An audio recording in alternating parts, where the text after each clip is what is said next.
mencemara. Assalamualaikum mulanya kata, saya sembah pembuka bicara. Melayang serindik di atas permatang, merbah berkicau di hujung muara. Pemanas kata selamat datang, awal bismillah pembuka bicara. Bismillahirrahmanirrahim. Assalamualaikum warahmatullahi wabarakatuh dan salam sejahtera. Salam satu Malaysia. Salam Perak Aman Jaya saya ucapkan kepada semua. Tidak dilupakan juga kepada ahli-ahli panel undangan kita pada hari yang indah ini. Topik forum kita pada hari ini ialah isu di dalam media sosial yang menimpa masyarakat umum dan cara-cara untuk menyelesaikannya. Sebelum saya memulakan perbincangan kita pada hari ini, izinkan saya memperkenalkan ahli-ahli panel kita terlebih dahulu. Bersama saya adalah 3 orang ahli panel yang tidak asing lagi. Baiklah, di sebelah kiri saya adalah ahli panel yang pertama, iaitu Saudari Nurul Atika. Seterusnya panel kita yang kedua lagi bergaya, iaitu Saudari Nur Syaidatul Farhana. Dan di sebelah hujung saya, ahli panel kita yang ketiga, iaitu Saudari Maizatul Ashira. Selamat datang saya ucapkan kepada panel-panel kita pada hari ini. Sebelum saya memulakan perbincangan ini, izinkan saya mengupas sedikit tentang tajuk forum kita pada hari ini.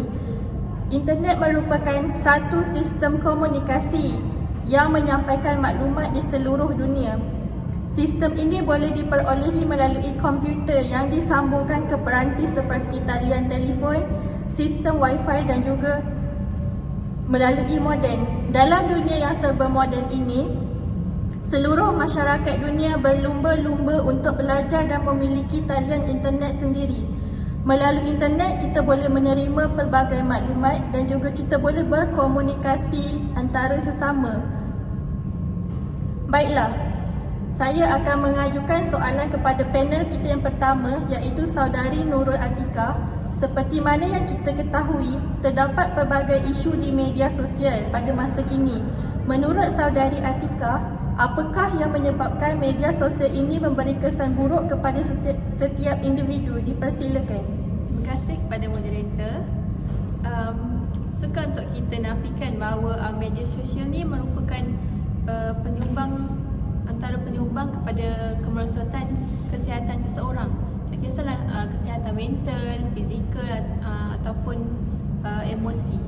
So, seperti yang kita tahu, perkara ini perlu diambil serius oleh ibu bapa sebabnya mangsa-mangsa tidak kira dari kalangan umur.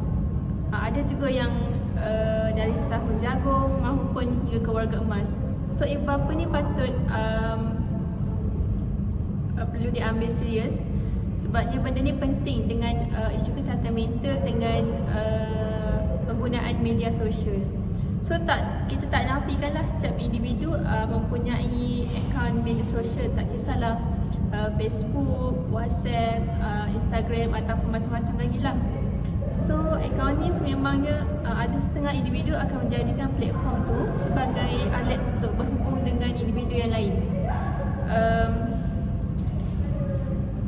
So menurut berita Sinar Harian berdasarkan Presiden International Association for Suicide Prevention, iaitu Prof. Ella Erasmus, menyatakan penggunaan media sosial memberi impak yang negatif yang melampau dan juga memberi kesan negatif yang besar terhadap kewujudannya penyakit mental.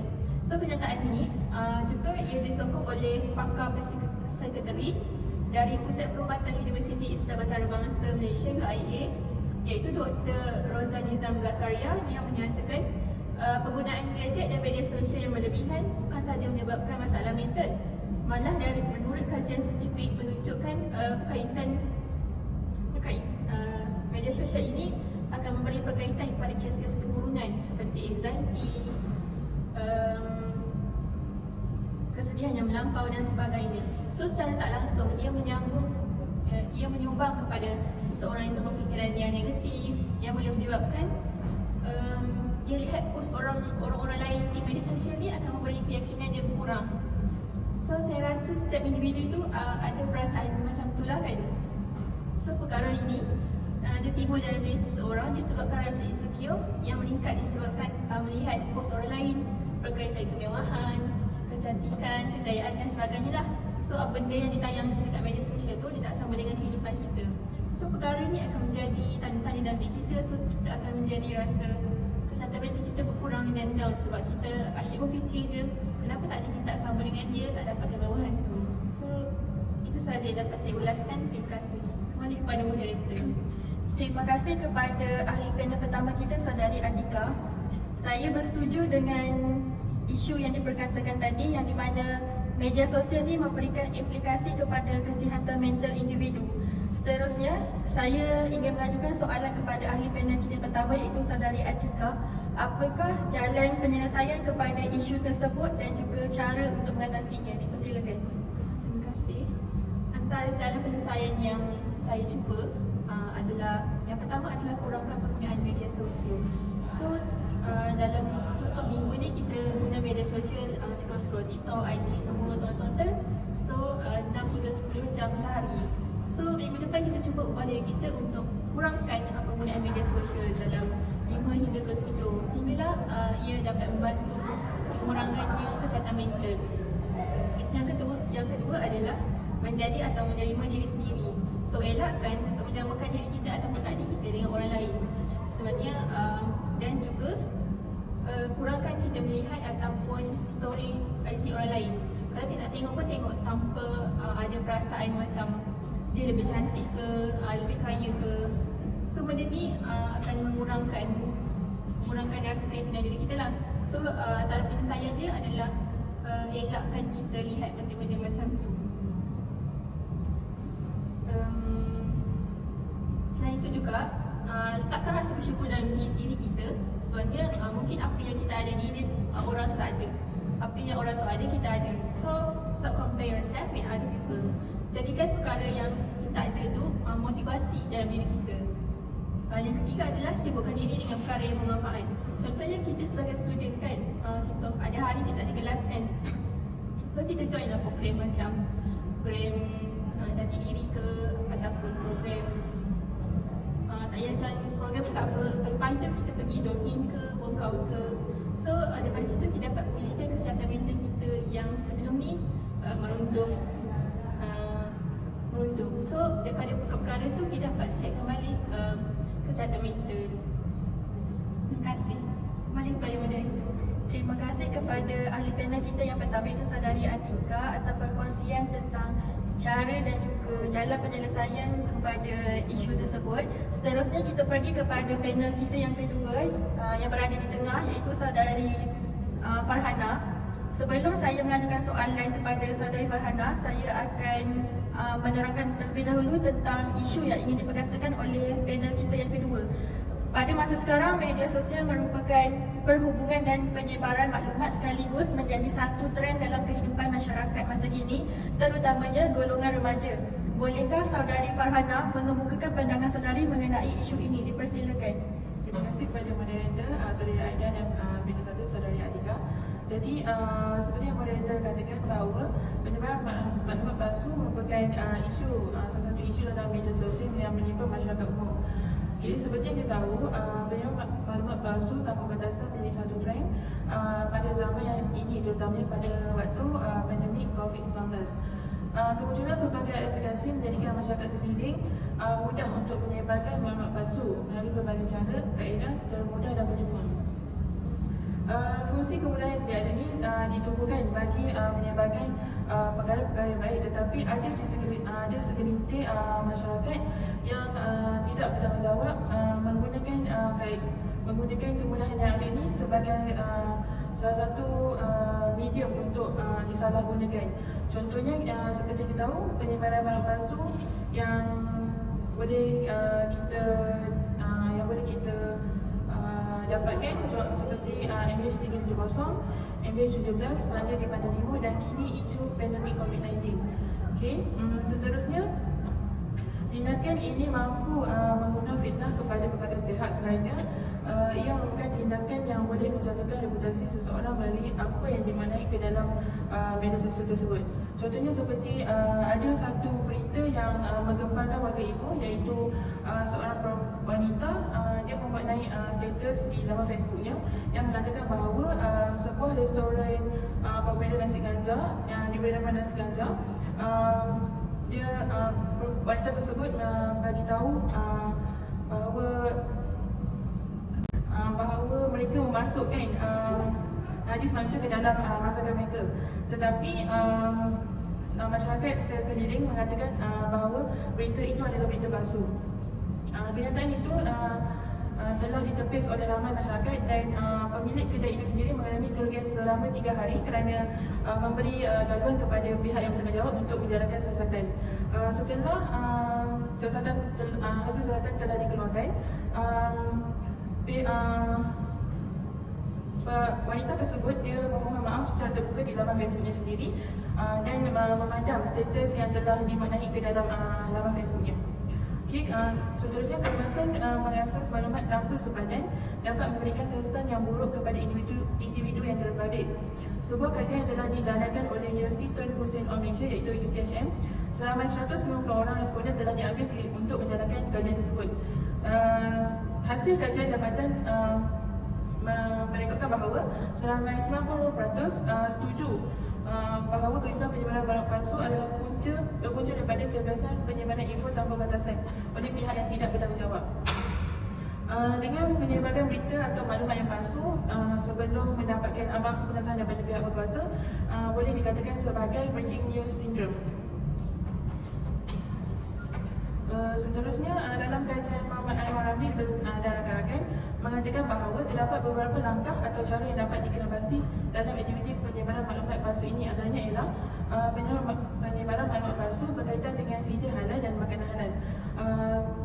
Isu ini dapat memberikan kesan kepada masyarakat sekeliling dengan menimbulkan kegelisahan dalam kalangan masyarakat, dan ia juga mewujudkan kesangsian atau pertikaian terhadap kedudukan jawatan pihak yang berkuasa, dan ia juga boleh meruntuhkan perniagaan sesuatu produk yang dikeluarkan daripada syarikat tersebut.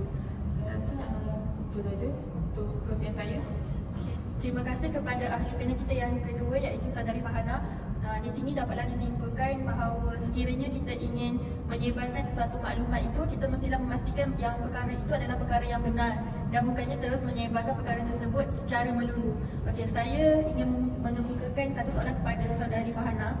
Apakah jalan ataupun cara penyelesaian saudari untuk isu ini? Dipersilakan.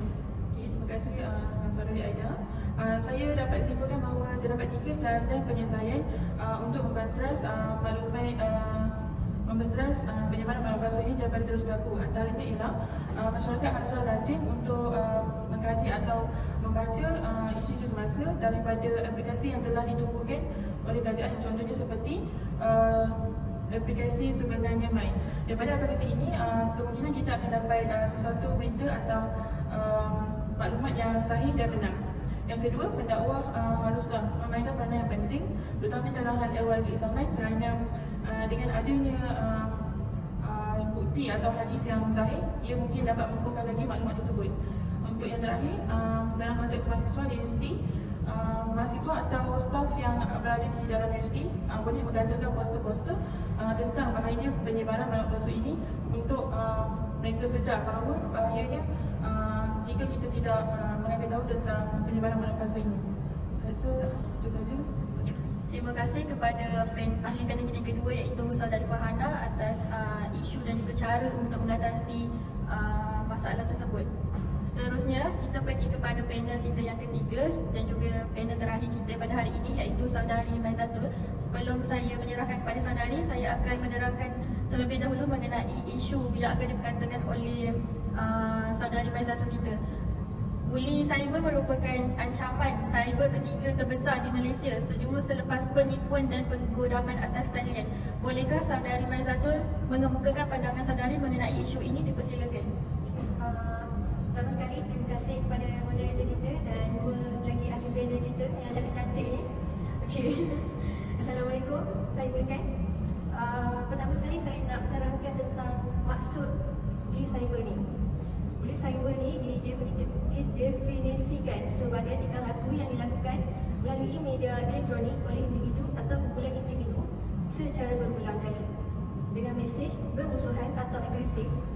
bertujuan untuk menimbulkan kemudaratan atau ketidakselesaan pada orang lain. Ini termasuklah dalam bentuk mengancam, memalukan atau menakutkan seseorang. Cyberbullying kebiasaannya melibatkan remaja, tapi boleh juga berlaku pada semua peringkat umur. Bullying cyber merupakan ancaman cyber ketiga terbesar di Malaysia seperti yang moderator kita cakap tadi. Sejurus selepas penipuan dan penggodaman atas talian. Menurut kajian Microsoft Global Youth Online Behavior Survey pada tahun 2012, daripada 25 negara yang dikaji, Malaysia menduduki tangga ke-17 tertinggi dalam cyberbullying. Kajian terhadap kanak-kanak dan remaja berusia 8 hingga 17 tahun tersebut mendapati kejadian cyberbullying di Malaysia tidak jauh berbeza dengan statistik global sebanyak 37%, iaitu dengan 33% remaja Malaysia melaporkan pernah dibuli secara atas talian. Walaupun cyberbullying ini kelihatan tidak meninggalkan kesan fizikal, tapi gejala ini lebih berbahaya dan mengancam kesihatan mental mangsa. Ini kerana boleh dilakukan berulang kali dan berapa ramai semudah mengayunkan hujung jari. Penggunaan bahan rakaman atau gambar juga akan menyebabkan mangsa lebih tertekan. Ini disebabkan bahan tersebut akan terus tersebar dan dikongsi di atas talian oleh orang-orang lain juga. Cyberbullying juga kadang-kadang melibatkan ugutan yang seperti keganasan fizikal atau seksual. Dalam sesetengah kes, ia boleh menyebabkan kematian akibat bunuh diri kerana tekanan mental dan emosi yang dihadapi mangsa. Oleh itu, cyberbullying haruslah dicegah bermula dengan diri anda sendiri. Okey, itu saja. Terima kasih kepada ahli panel kita yang ketiga iaitu Saudari Maizatul. Dapatlah disimpulkan di sini bahawa bullying cyber ini merupakan satu ancaman yang terbesar di Malaysia dan sepatutnya kita perlu elakkanlah perkara tersebut daripada berlaku. Okey, seterusnya saya ada satu soalan kepada Saudari Maizatul. Apakah jalan penyelesaian ataupun cara untuk mengatasi masalah tersebut? Dipersilakan. Baiklah. Cara kita nak mengatasi bullying cyber ni adalah contohnya, mangsa dalam memberanikan diri dengan memberitahu pembuli untuk menghentikan gangguan tersebut. So, mangsa kena lebih berani dan tak takut. Sebabnya kalau kita takut, pembuli ni lebih mudah untuk menjatuhkan kita dan menyebabkan kita sakit mental ke, macam tu. Jadi, selain itu juga, kita sebagai mangsa, kita kena bersikap acuh tak acuh dengan pembuli ni. Sebab kalau kita ni layan, dia akan lebih seronok sebab macam tu lah. Kalau kita layan, dia lagi suka nak bully kita. Tapi kalau kita senyap, kita tak layan, mungkin dia akan cari orang lain pula untuk dia bully orang tu. Seterusnya, mangsa yang di bawah umur ni boleh bagi tahulah orang dewasa seperti penjaga ataupun ibu bapa. Sebab ialah kita sebagai, kalau kanak-kanak ni bawah umur, mungkin kita tak tahu macam mana kita nak selesaikan masalah ni. Dan akhirnya kalau kita senyap je, macam-macam masalah lagi akan berlaku pada diri kita. Itu saja. Terima kasih. Terima kasih kepada ahli panel kita yang ketiga, Saudari Maizatul. Saya pun bersetuju dengan cadangan cara untuk mengatasi isu tersebut. Okay. Dengan berakhirnya jawapan dari Saudari Maizatul tadi, maka kita sudah pun berada di penghujung majlis forum kita pada hari ini. Terima kasih saya ucapkan kepada ketiga-tiga ahli panel kita yang hadir pada hari ini, yang sudi meluangkan masa untuk bersama-sama kita. Moga apa yang kita dapat hari ini tidak sekadar masuk telinga kanan dan keluar telinga kiri. Nampaknya masa amat mencemburui kita. Sebelum berakhir, saya berharap semua berhati-hati semasa menggunakan media sosial agar sebarang keburukan tidak akan berlaku dan semoga kita semua mendapat manfaat semasa menggunakan media sosial. Okey, saya sudahi dengan wabillahi taufiq wal hidayah. Wassalamualaikum warahmatullahi wabarakatuh dan sekian, terima kasih.